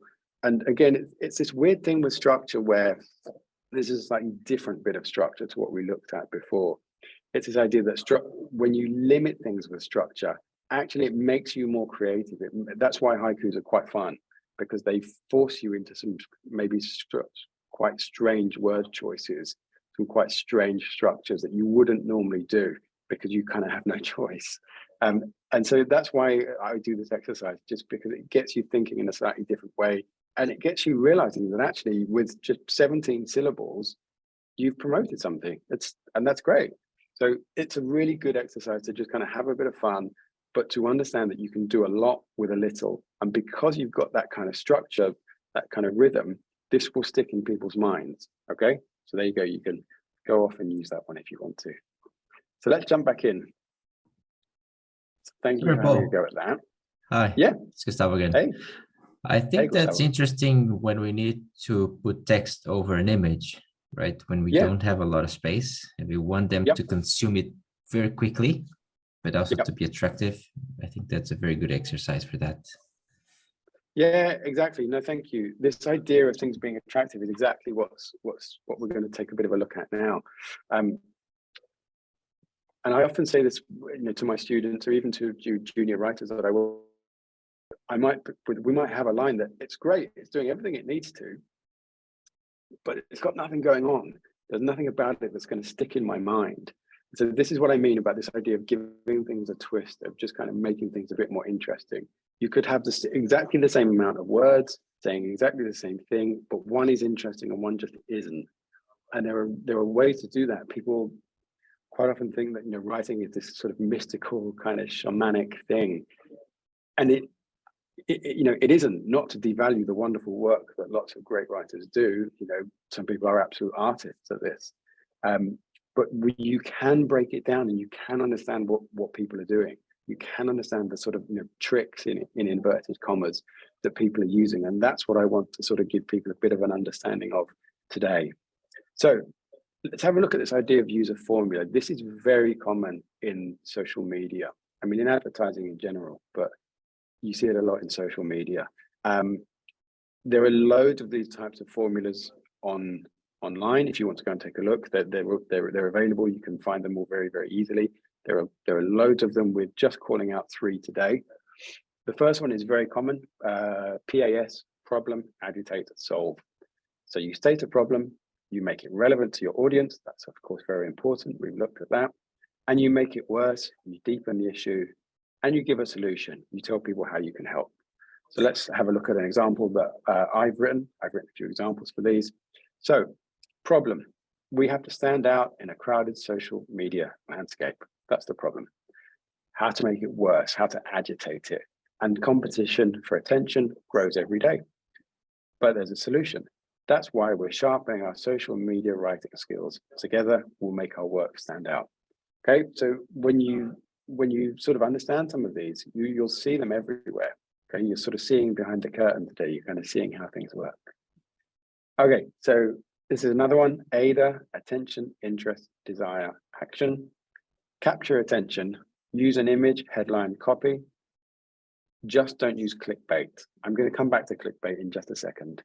Build interest, so entice with some details so they want to learn more. Create desire, paint a picture of how great you can make things.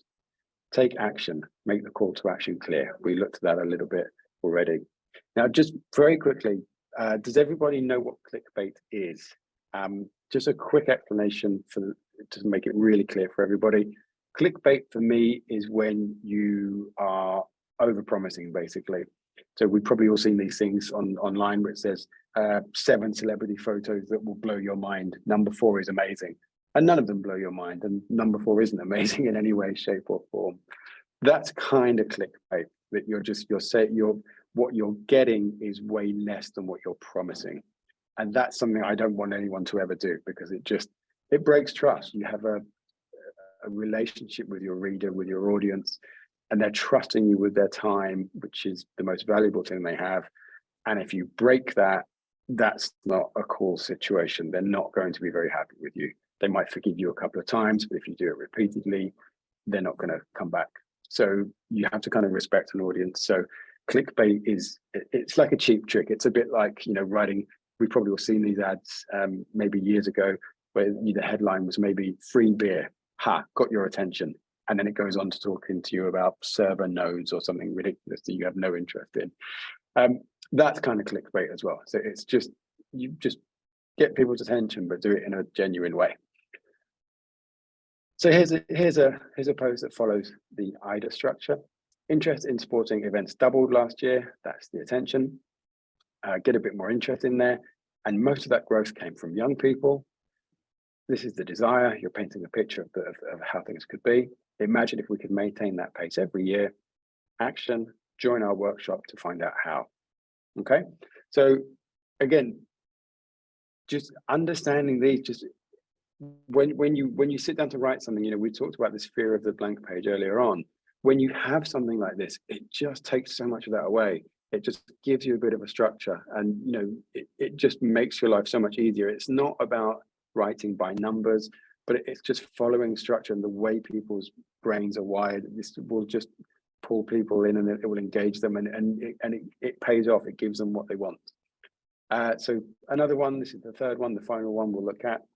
4 C's: clear, concise, compelling, credible. So clear, use simple language and sentences. Concise, keep it brief. Compelling, write something interesting and relevant. Credible, make sure your claims are believable. So again, that's sort of tying into clickbait. So how might we do this? So clear, the future of sport is inclusive. That's very clear. That's very simple. For all, very concise. The idea that it's, that inclusive means for everybody. Compelling, because if we break down barriers in sport, we make connections in life. That's quite a compelling argument. We are Sport England, and we are for all. So again, that's credible. It's what we mean by credible there is it's sort of your license to operate. Sport England have a right to be talking about this, so they've got a license to operate. That credible part is important. If at the end of this you had we are Ben and Jerry's ice cream makers, you might think, okay, not quite sure you've got credibility in this area, maybe, but perhaps not quite so much. So the credibility part is really important. It's that idea of a license to operate, I really like. We use that quite a lot. You have to have a right to be talking about the thing you're talking about. And just very quickly, brands will often abuse this. I think it happens less now because people get called out on social media, but quite often it used to happen around Pride time every year. Brands would just slap a logo on, a rainbow logo on things with no connection to anything, and that brand has no kind of license to operate in that area. And but it happens less now, as I say, because I think when brands do get it wrong, they get called out on social media very quickly, and so they're much more aware. People do still get it wrong, and it happens, but that credibility part is really important. Okay, so that's a few formulas that you can use. Now that formulas sort of talk about structure, they talk about what you're saying. What we're going to look at a little bit now is how you're saying things. So, you know, we talked a little bit about this idea of sort of word choice. Here, what we're going to focus on is just giving your work just a bit of a lift, just making it memorable, making it stick in people's minds. Now, there are tons of these rhetorical devices. Often they have very fancy kind of Greek names. It's not important to know the names. I don't know half of them. The important thing is to understand the effect they can give your work. And you will know a lot of these already. If you know the words or not, you will know them. The first one is the power of three. And I'm using this image because for those of you who know this album, 3 Feet High and Rising by De La Soul from more years ago than I care to remember. One of the three is the magic number, so that's why I'm using this slide, because we've seen this already, but this is so common in writing at so many different levels. So let's take a look at a few examples here. So here we go. This one from Speedo, introducing BioFuse 2, our best-selling goggle, evolved for comfort and stability, so you can focus on your swim. There are 3 things going on there. This isn't the clearest example of the power of 3, but they have used the power of 3. Let's have a look at this one. We saw this one earlier on. This one from Reebok, the good, the bad, the icons. 3 2-word sentences. So that's a very clear example. And then you've got it here as well. This one from the Olympics. Record your goals in your diary. That's what Olympic champion Rebecca Anzay did. 1. Now she's eyeing Paris 2024. That's a third. So 1, 2, 3. Don't miss the showdown. Hit the link to sign up for ticketing. So I'm pulling in a few different things here. This is very clear call to action. We're telling people where to go. Okay. So another rhetorical device that you can use is called, there are 2 parts of it. There's anaphora and epistrophe. Now, those are the names. You can forget them the second I've said them. It's okay. It's not important that you remember the names. What's important is that you understand the concepts, and most of you will know this immediately. Anaphora is the practice of using a word or a phrase at the beginning of a sentence and repeating it. So this, of course, from Martin Luther King Jr.'s famous speech. I've shortened it just here so you can have a bit of a look. I have a dream that one day, I have a dream that my 4 little children, I have a dream today. So that practice of repeating something at the beginning of a phrase is called anaphora, and it's really common and it's quite powerful. The opposite of that is epistrophe, where you have something like, it was the best of times, it was the worst of times. So the best of times, the of times at the end is the repeat. Now that actually mixes both, because you've got it was the best of times, you've got anaphora and epistrophe going on in those 2. So let's have a look at something. This has got a few different things going on, so we can just pull this apart a little bit. This is something actually we worked on at AKQA for Nike a few years back.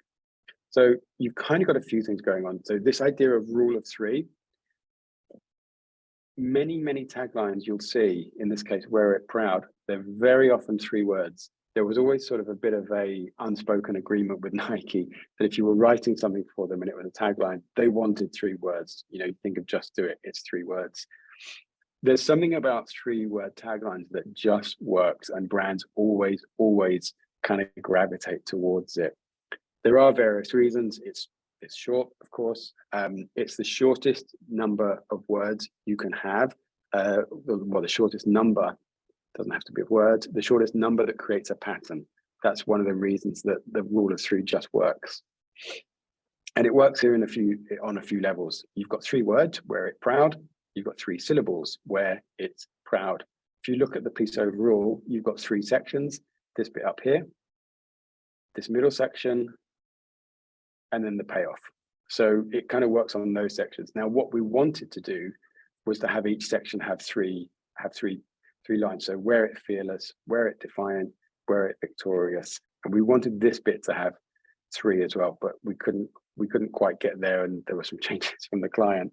But wear it purple, stuffed with history, primed with promise.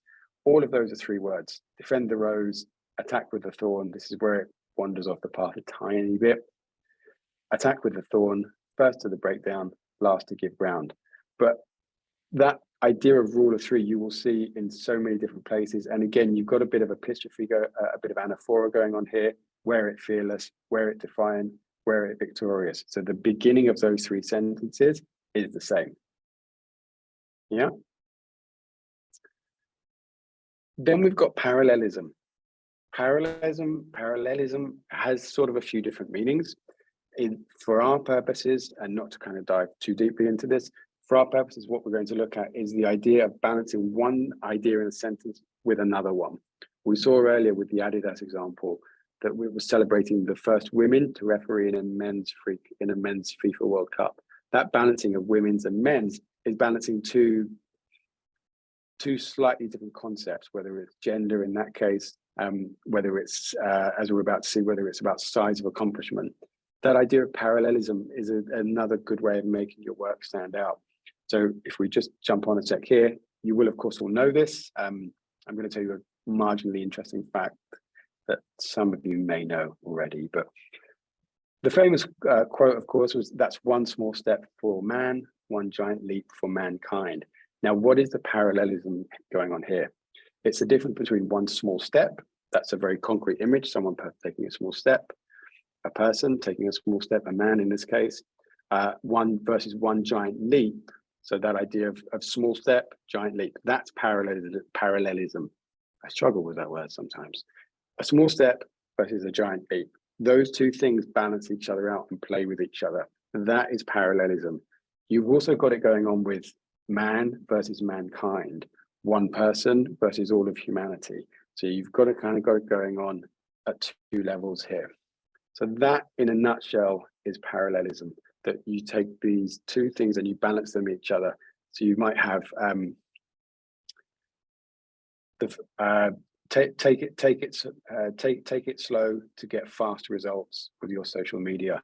It's that balance of slow versus fast. You'll see this going on in all different places. Once you kind of look for this, it becomes very common. Okay, so that's sort of how to get your head around that.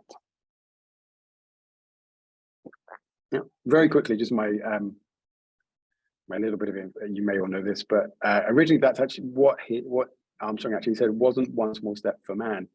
That was one small step for a man. But what happened was the transmission from the moon didn't catch the A. It wasn't quite recorded, because if you think about it, one small step for man, one giant leap for mankind actually doesn't make sense, because in that context, you're talking about man as all of humanity. So it needs to be a man for it to make sense, but that kind of got lost in translation, but it's stood the test of time already.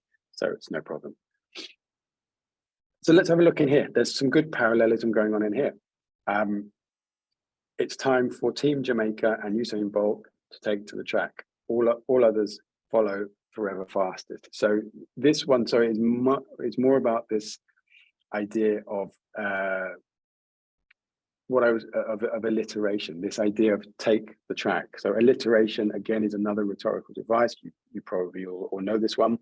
It's just a practice of using words that begin with the same letter. So to take the track, all T's. Now you don't hit all of them in quite the same way, but again, this idea of using the repetition of sounds just makes things stick in your mind. So it's another one. It's another one you can use.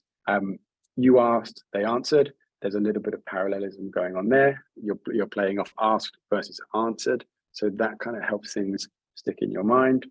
Badminton's next generations of stars answer some of your burning questions. So it just kind of deepens the conversation as to what's going on there. And then determined to dominate. So again, you've got a little bit of alliteration with the, although you've got D, T, D, the way you read that, determined to dominate, the T kind of almost sounds like a D. It kind of plays into that. And where you've got the T in determined, the T in to, and the T in dominate, you get that sound. So again, it's like I was saying earlier, if you read your work out, you'll really kind of hear these things coming to life.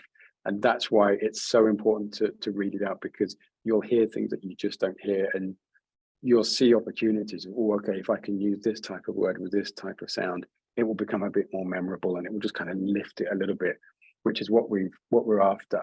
You know, if you look at all of these, they're all very short, but because of the little tricks that people are using, the alliteration over here, the alliteration over here, the parallelism over here, it just lifts it. You know, you could write all of these in a slightly different way, and you would lose that impact.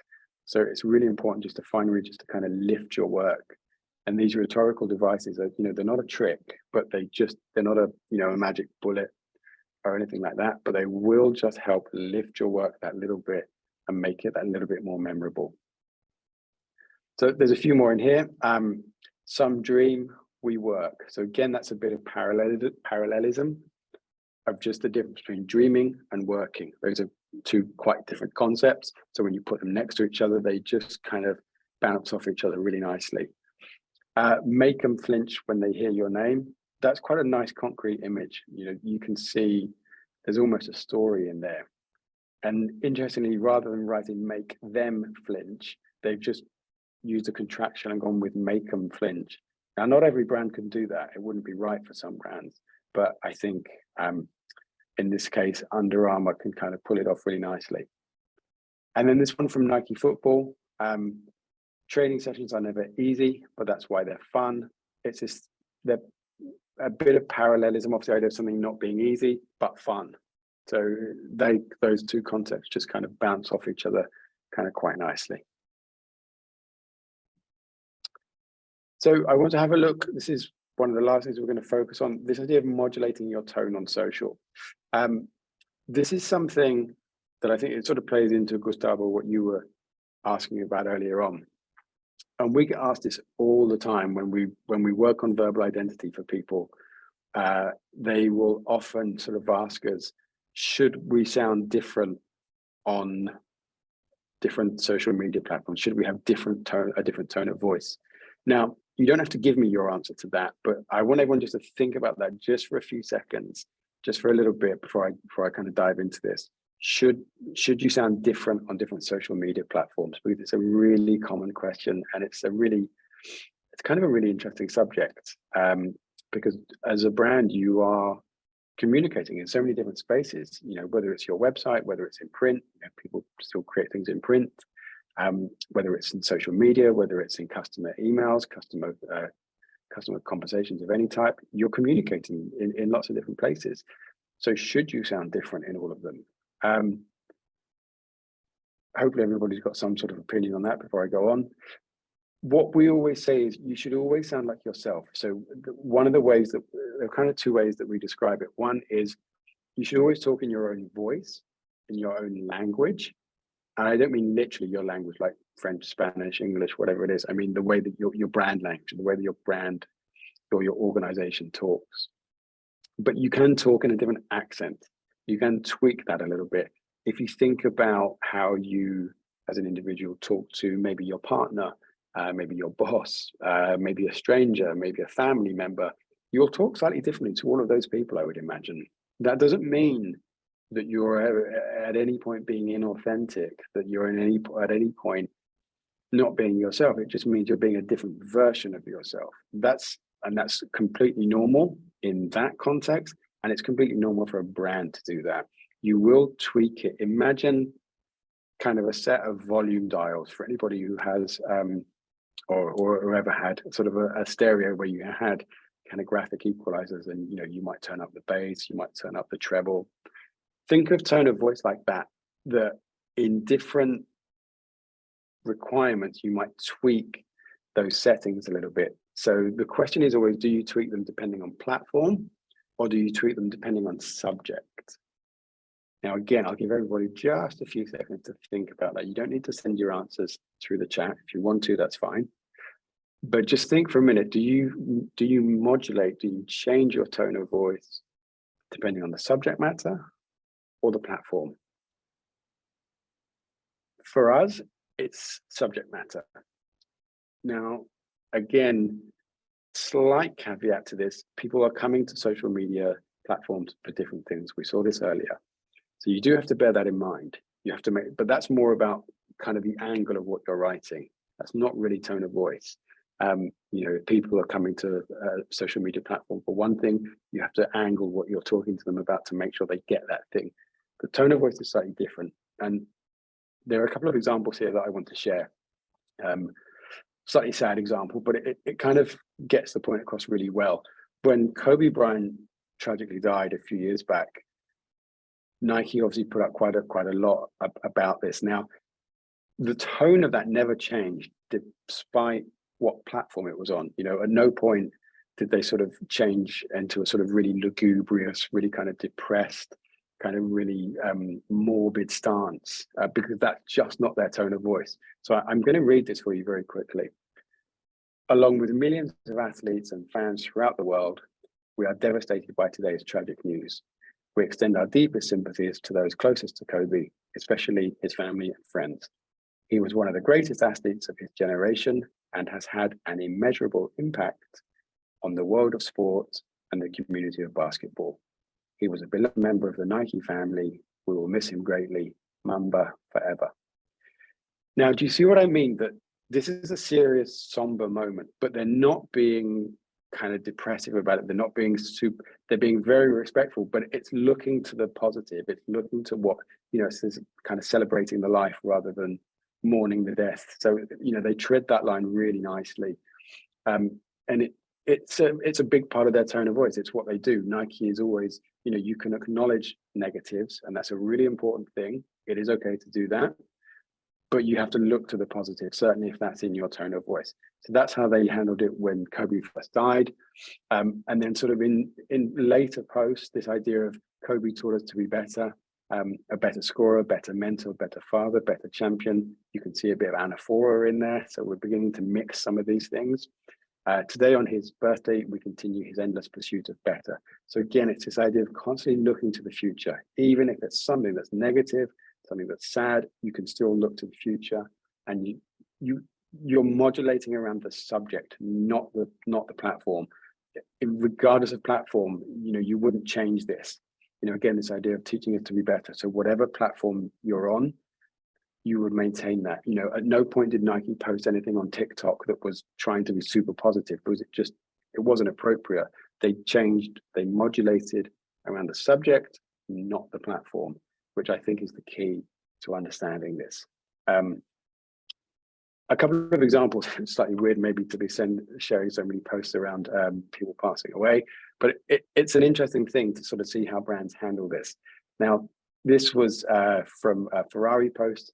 Just very quickly, I won't read the whole thing, but we are truly saddened by the news of the passing of Patrick Tambay. He was one of the true stars of the 80s, winning 2 races, etc., etc. Now, that's not really they've not done the Nike thing there. They've not kind of, said, he had lessons to teach us all. He'll be, his lessons will live with us forever. They haven't really done that. So that's a slightly different way of taking that. Now, this was quite interesting. I don't want to touch on this for too long, but when I seem to be talking about the royal family a lot today, perhaps because I'm in London. When the Queen did die, how this was handled was really interesting, and we kind of looked at this in a report a while back. It was this idea that, you know, a lot of brands were kind of jumping on the bandwagon and talking about this, and you have to be really careful with that kind of stuff. And some brands did it really well, some did it really badly. And it's this idea that I was talking about earlier, this idea of having a license to operate. Some brands just didn't have it. And so when they kind of turned up talking about this, they got called out on social media, and people were just saying, why are you talking about this? This makes no sense. And so you have to be quite careful. Again, think about your audience, think about what they're expecting from you, what they're coming to you from. Just think about that, and it will kind of help you decide whether or not you should do something and how you should do it. And that's us. So one last thing. The main thing to remember with all of this is that there is no kind of mystery to this. It's, you know, what we've looked at today will give you a bit of a start, a bit of help.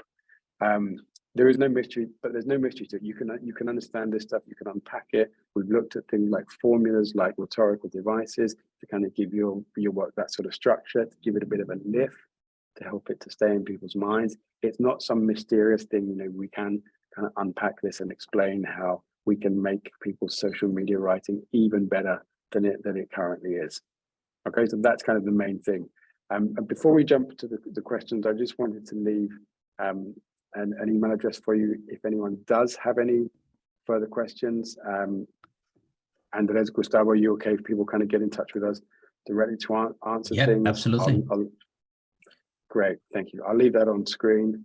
And then the really important bit is to open it up to you folks, to ask if anyone has any questions. I think officially we've got about 8 minutes left, but if people do want to stay for questions, I have the time. Don't worry, it's completely fine for me. We can continue, but I will give the floor to Gustavo, I think, to moderate any questions. Yep. Thanks a lot, Paul. So feel free to post any questions on the chat or raise your hand so you can join the discussions here and we can all see you. So I'll give you a few seconds there for you to raise your hand or post a question.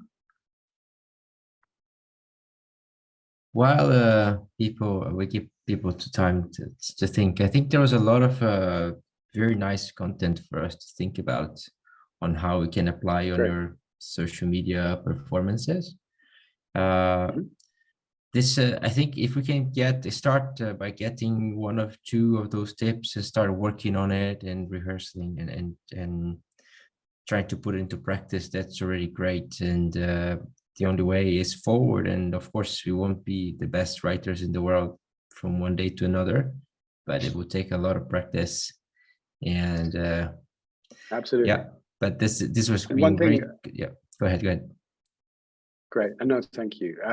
One thing as well, you will all get a summary, a sheet that just kind of contains a summary of a lot of these things, so that, you know, I'm not expecting everybody to remember all of this just after this session. As exactly as Gustavo says, this takes practice. This takes just kind of keep going with it. So that sheet will help people kind of get an overview of some of the things that we've talked about today. Yeah, and I think after this, every time we see a Nike post to say, well, we're gonna wonder if Paul is behind this. We're gonna check for the rule of 3. Well, maybe he's behind it. Yeah. But yes, so indeed, there are a lot of things for us to work and think about it. And also, I think it connects well to other actions that ANOC has done in the past. So I think this adds on to work on your social media plan and determine your objectives and what you want to reach, as was mentioned today, who you want to reach and how you do that, and the follow-up action, the call to action follow-ups that we need to work with are very important tools that we need to have in mind to develop our social performance. I think that possibly, obviously there's so many things I would like to leave you with, but one of the really important things that often seems counterintuitive I think I touched on it a little bit earlier on, is that you should leave the writing, the actual putting down of the words, that should almost be the last thing you do. It's quite common that people will write quite early on in the process, and it's perfectly understandable, it's perfectly normal. And that's okay if you start doing that, but at some point you have to do all of that other work that Gustavo, you talked about, whether it's strategy or whether it's the audience stuff that we were talking about earlier on. You have to do that work really ideally before you write a single word. If you have written something, then do that work and then go back and check really honestly that what you've written fits that. Because if you do that writing before you're solid on those foundations, you really will struggle. And all that sort of hard work that you put in, all the effort, the money, the hours that you put in, you're just going to be sort of hurting yourself a little bit. So please do understand that that writing bit it doesn't mean it's quick. It just means it's the last bit of the process. Yeah, and for sure the audience will perceive it, right? And they'll take action around it, around their consistency. And okay, we do have one question that just came up. Great. Okay. Elena, would you like to open your camera and ask the question here for all of us?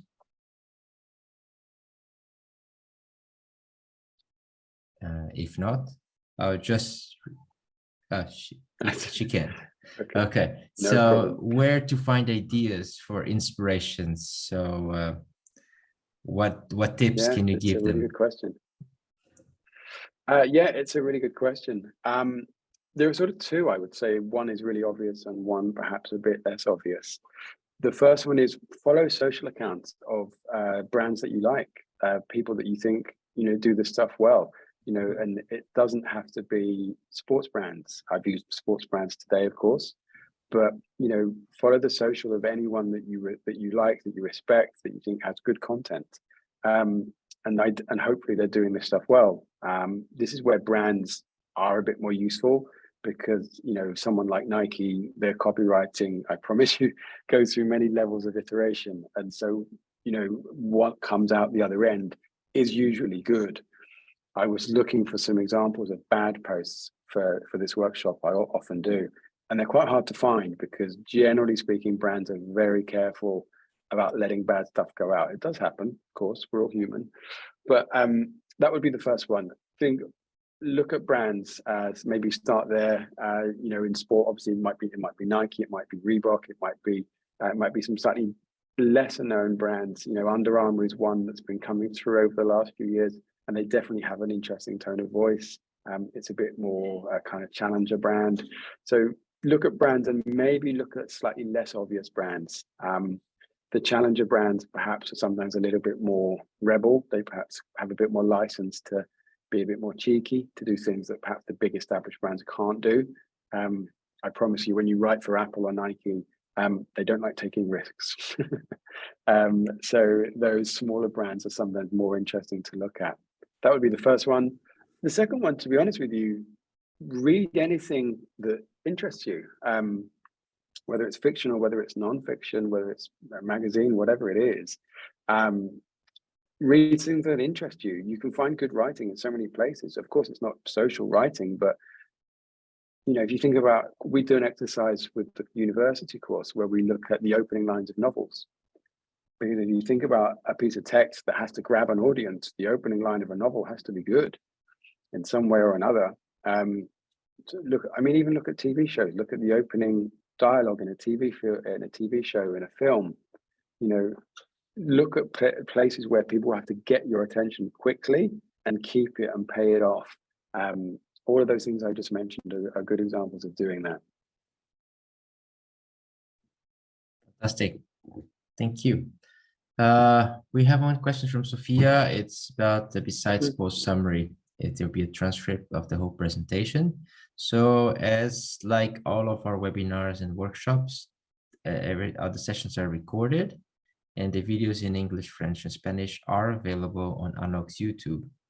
So you can come back to this session as well as all of the other sessions that took place not only this year, but the year before. And on the ANOC website, you can always check for other resources like the social media handbook, again in 3 languages. And you can also check our social media dashboard, where you can see how you are performing on social media and also compare it with the other national Olympic committees, compare within your continent how you are performing. And this is a good way for you to benchmark as well and set your own goals for improvement. Yeah, so we are 1 minute past the hour. So I would invite everyone to open the camera. Paul, if you could stop sharing so we can all see our faces there. We would like to take one group photo to register here this event. So Andres is in the back today. Andres, can you let us know when we are to smile and you take the photo? Yeah, so let's wait a bit. Like open your cameras. I guess you have to unpin us, no? And smile in 1, 2, 3. Cheese. Awesome. Thank you so much. Good, everyone. So this was the last event of the year. Paul, much appreciated. Has been fantastic. Of course. And a lot of knowledge has been shared to our colleague ANOCs, and we much appreciate it. Thanks everyone again for joining. It's been a pleasure having you here. I hope you all have a Merry Christmas and a fantastic and successful 23. Thank you very much. I'll see you next year. Thanks, folks. Thanks, everybody. Take care.